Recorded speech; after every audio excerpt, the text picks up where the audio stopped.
जय श्री कृष्णा। आज जानकारी लेकर आए एक ऐसी सत्य घटना जो कि कई परिवार में कहा जाए कि 100 में से कम 96% परिवार में ऐसी स्थिति बनती है जिसमें सभी को कोई ना कोई प्रॉब्लम होती है। किसी को इतनी ज़्यादा बाधाएं होती है कि उन पे तंत्र क्रिया होती है, मारण क्रिया होती है, जादू टोना होता है। ऐसी ऐसी क्रियाएं होती है जिसमें उन्हें वो चीज़ें दिखती नहीं है, लेकिन उनके साथ वह चीज़ें गलत उपयोग करती है, प्रयोग करती हैं। उनके साथ गलत चीज़ें होती हैं लेकिन वो किसी से कह नहीं पाते। खासकर महिलाओं के साथ यदि ऐसी चीज़ें होती है तो वो किसी से इन बातों को बांट भी नहीं पाते, और यदि कहते भी हैं तो वो उन बातों को कैसे जाहिर करें यह भी नहीं कह पाते। तो उन चीज़ों से वो लड़ते लड़ते पूजा पाठ करते हैं। पूजा पाठ में इस तरीके से टूट जाते हैं कि उनका पूजा पाठ से भी मन उठ जाता है, लेकिन उनके साथ गलत चीज़ें होती रहती है। वो किसी से बातें शेयर करते हैं तो वो किसी पूजा पाठ वाले स्थान पे जाते हैं जहाँ बैठक होती है, भगत होते हैं, वहाँ पे जाते हैं, वहाँ से उनको आराम मिलता है, लेकिन फिर उनके साथ दिक्कतें बनी रहती हैं। हर जगह से टूट जाते हैं, अलग अलग जगह जाते हैं, लोग अलग अलग उपाय बताते हैं, अलग अलग चीज़ें बताते हैं कि आप ये कर लीजिए, इससे आपको आराम मिल जाएगा। लेकिन वो उपाय करने से थोड़े दिन के लिए आराम मिलता है, फिर उन पे ऐसी तिथि होती है जैसे 14 की तिथि होती है, अमावस्या पूर्णिमा के दिन फिर से उन पे क्रियाएं होती हैं, या फिर ऐसी चीज़ें हो जाती हैं जिसे वो बता भी नहीं पाते हैं।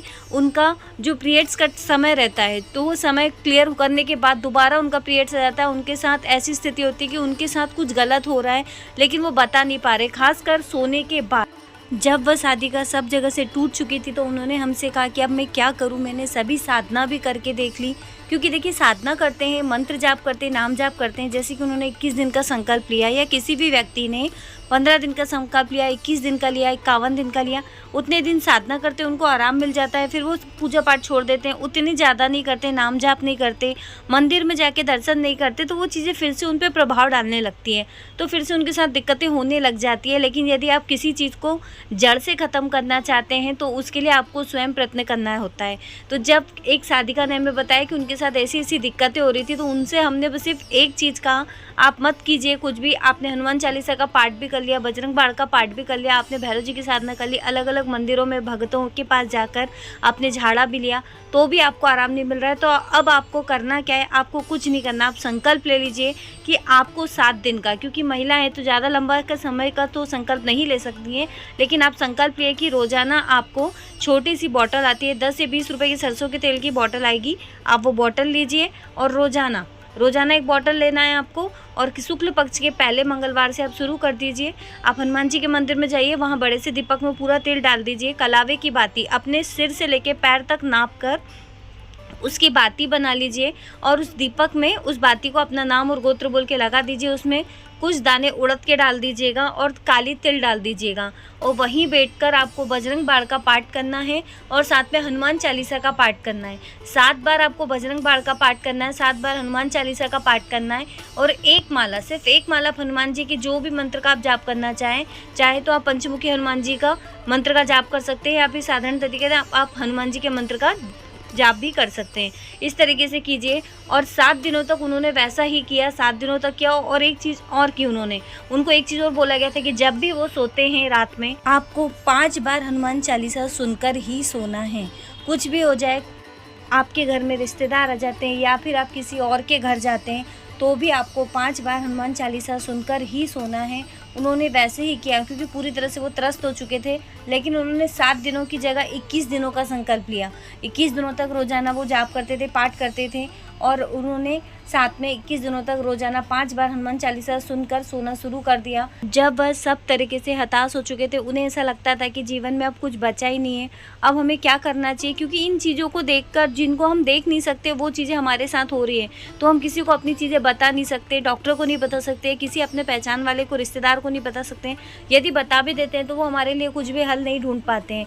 तो इन चीज़ों से जब व्यक्ति बुरी तरह से टूट जाता है तो उनको ईश्वर की भक्ति में भी विश्वास नहीं होता है, लेकिन उन्होंने विश्वास किया। साथ ही उन्होंने बोला कि आप 7 दिन का बोल रहे हैं, मैं 21 दिन का करूंगी और पूर्ण श्रद्धा और भक्ति संकल्प के साथ करूंगी, और इसके बाद यदि मुझे फिर भी आराम नहीं मिलता है तो मैं बिल्कुल भी आप पूजा पाठ छोड़ दूंगी। लेकिन हमने उन्हें विश्वास दिलाया, आप विश्वास के साथ कीजिए। जब एक संकल्प लेते हैं, संकल्प की शक्ति बहुत बड़ी होती है, उसके निमित्त यदि आप पूजा पाठ करेंगे, जाप करेंगे तो बिल्कुल आपको आराम मिलेगा। आप विश्वास के साथ कीजिए। तो उन्होंने 21 दिनों का किया। पहले दूसरे दिन जब उन्होंने किया तो उन्हें रात में अब डरावने सपने आ रहे थे, अजीब अजीब चीज़ें दिख रही थी, गंदी चीज़ें दिख रही थी, लेकिन वो डरी नहीं, फिर भी उन्होंने किया। करते करते करते धीरे धीरे उनको आराम लगने लगा, उनको नींद भी बहुत अच्छे से आने लगी थी। साथ ही क्योंकि उनको पूरी रात भर नींद नहीं आती थी, वो डरती थी, पूरी रात भर जागती थी कि मेरे साथ कुछ गलत हो जाएगा, मुझ पर दबाव पड़ेगा, इसलिए वो रात भर सोते भी नहीं थे, रात भर जगते थे, वो डिप्रेशन में जाने लगे थे। उनको एक तरीके से कहा जाए कि उनकी ज़िंदगी पूरी तरह से ख़राब हो चुकी थी, उन्होंने आस ही छोड़ दी थी जीने की। लेकिन उन्होंने जैसे जैसे ये चीज़ें की, उनके साथ आराम होने लगा, उनको अच्छा भी लगने लगा और धीरे धीरे करते करते उनको पूरा 1 महीना हो गया था। 21 दिन से अधिक दिनों तक उन्होंने किया और जब उनको पूर्ण रूप से आराम मिल गया, उनको सकारात्मक ऊर्जा का आभास होने लगा, उनको सूर्य के प्रकाश की तरह रोशनी नज़र आने लगी। जब भी वो पूजा पाठ में ध्यान में बैठती थी, उनके शरीर में कंपन आने लगा। तब उनको समझ में आया कि हाँ, देव शक्तियाँ काम करती हैं और उनको आराम भी लग गया, उनके साथ सारी चीज़ें नॉर्मल हो गई। अब वो उतना पाठ नहीं कर रहे हैं, लेकिन रोज़ाना वो सुबह शाम पाठ करते हैं और मंदिर में जाकर हर मंगलवार शनिवार सरसों के तेल का दीपक लगाते हैं। तो यदि आपके साथ भी ऐसी कोई स्थिति बनती है कि आपको दिक्कत होती है और आप सब जगह से परेशान हो चुके हैं, भक्ति पूजा पाठ करने से भी आपको आराम नहीं मिलता है, किसी भी प्रकार की प्रेत बाधा है, तो आपको हनुमान जी की शरण लेना चाहिए। क्योंकि हनुमान जी की शक्ति इतनी ज़्यादा है, क्योंकि वो जागृत देवता हैं। यदि हम उनकी भक्ति करते हैं, उनकी आराधना करते हैं, तो हमारे जीवन में एक अलग ही फल मिलता है। भूत प्रेत बाधा निवारण के उपाय: जहाँ महावीर हनुमान जी का नाम का जप और स्मरण होता है, वहाँ आसपास भूत प्रेत पिशाच कभी नहीं आते। जिस किसी भी व्यक्ति को ब्रह्मांड में अनजान शक्तियों से या भूत पिशाच आदि से डर लगता है, वह हनुमान जी का नाम जाप करते रहते, उन्हें भय से मुक्ति मिलती है। और ये साक्षात है, क्योंकि ये चीज़ें बहुत से व्यक्तियों के साथ हुई, हमारे साथ भी साक्षात ऐसी चीज़ें हुई जिसमें हमको हनुमान जी के दर्शन हुए, लेकिन हम उनको समझ नहीं पाए, क्योंकि वो उस रूप में नहीं आते हमारे सामने, किसी और रूप में आते हैं, लेकिन उनको हम समझ नहीं पाते। तब वो हमें दर्शन दे के चले जाते हैं और ऐसे कुछ शब्द कह जाते हैं जिस पर हम बाद में विचार करते हैं, तब हमको समझ में आता है कि कोई देव शक्ति हमारी मदद करके गई है। तो यदि आपके साथ भी यदि किसी भी प्रकार की समस्या होती है और दिक्कतें होती है, तो एक बार सच्चे दिल से यदि हनुमान जी की आप पूजा पाठ करते हैं, साधना करते हैं, उनका नाम जाप करते हैं, चाहे वो किसी भी समस्या को लेकर हो, क्योंकि हनुमान जी महाराज के साथ आप किसी भी समस्या को लेकर जाते हो, उनकी पूजा पाठ करते हो, उनके हाथ जोड़ते हैं, उनसे प्रार्थना करते हैं, तो वो आपकी मनोकामना जरूर पूर्ण करते हैं। तो पूर्ण विश्वास के साथ यदि आपके साथ किसी भी प्रकार की समस्या है, दिक्कत है, किसी भी प्रकार की प्रेत बाधा है, क्रिया है जिससे आप बहुत ज़्यादा परेशान हो गए, तो बिल्कुल आप हनुमान जी की सेवा कीजिए।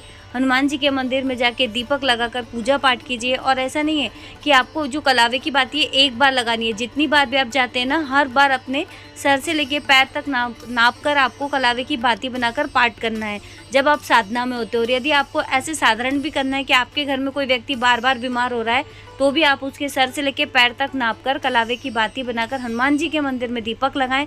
दीपक इतनी देर तक जलना चाहिए कि कम से कम 1 से 2 घंटे जलना चाहिए। इस तरीके से आपको दीपक लगाना है, तो आपके घर में से कृपा होगी और सभी प्रकार के कष्ट दूर हो जाएंगे। तो ये सत्य घटना साधिका के माध्यम से मैं बताई गई थी, जिनका नाम राधिका है और वह अहमदाबाद से हैं और उन्हें अभी बहुत आराम लग चुका है और वो अपने जीवन में बहुत खुश हैं और हनुमान जी की बहुत ज़्यादा सेवा कर रही हैं। तो इस तरीके से आप भी हनुमान जी की सेवा कीजिए, उनकी भक्ति का लाभ उठाइए। बालाजी सरकार जागृत देवता है, उनकी कृपा प्राप्त हो जाएगी तो किसी भी प्रकार की समस्या नहीं आएगी। तो यदि आपके जीवन में कोई भी समस्या है, हनुमान जी के मंदिर में आप 1 पान का बीड़ा, मीठे पान का बीड़ा का प्रसाद चढ़ाइए और अपनी मनोकामना बोलिए। आप मंगलवार को चढ़ाते हैं, 3 मंगलवार में ही आपकी मनोकामना पूर्ण होगी और आप पर उनकी कृपा होगी। तो पूर्ण विश्वास के साथ कुछ भी चीज़ आप करेंगे तो उसका फल ज़रूर मिलेगा। आज के लिए बस इतना ही। यदि आप हमारे चैनल पर नए हैं तो चैनल को सब्सक्राइब कर लीजिएगा। आज के लिए बस इतना ही। जल्दी मिलेंगे कुछ नया लेकर नई वीडियो में। जब तक के लिए जय श्री कृष्णा, श्री राधे राधे।